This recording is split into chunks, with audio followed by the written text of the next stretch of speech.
রাজধানীর সড়ক ও রেলপথ অবরোধ করে বিক্ষোভ করছেন ব্যাটারি চালিত অটোরিকশা চালকরা। বৃহস্পতিবার সকাল 10টা থেকে তারা মহাখালী ও খিলগাঁওয়ের রেলপথ অবরোধ করলে ঢাকার সঙ্গে সারা দেশের ট্রেন যোগাযোগ বন্ধ হয়ে যায়। বিষয়টি নিশ্চিত করেছেন ঢাকার রেলওয়ে স্টেশন মাস্টার। তিনি বলেন, মহাখালী রেল ক্রসিং ও খিলগাঁওয়ের রেললাইনের ওপর যত্রতত্র রিকশা ফেলে অবরোধ করে রেখেছে চালকরা। আপাতত ট্রেন চলাচল বন্ধ রয়েছে। আমরা আইনশৃঙ্খলা বাহিনীকে বলেছি। এছাড়া মহাখালী, মোহাম্মদপুর, মিরপুর, গাবতলী ও ডেমরা এলাকায় ব্যাটারি চালিত রিকশা চালকরা সড়ক অবরোধ করেছেন।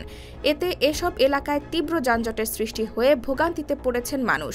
সকাল 9:30 থেকে 10টার মধ্যে এসব এলাকায় রিকশা চালকরা জড়ো হন। পুলিশ তাদের সরে যেতে বললেও তারা সড়ক ছাড়েনি। সকাল 10টার দিকে ট্রাফিক গুলশান ডিভিশনের ফেসবুক পেজে বলা হয়েছে, এই মুহূর্তে জনস্বাস্থ্যের সামনে আমতলীতে মহাখালী রেল ক্রসিং ব্যাটারি চালিত রিকশা চালকরা সব রাস্তা বন্ধ করে অবস্থান করছেন। যান চলাচল বন্ধ রয়েছে। ঘটনাস্থলে থানা পুলিশ উপস্থিত হয়ে পরিস্থিতি স্বাভাবিক করার জন্য চেষ্টা করে যাচ্ছে।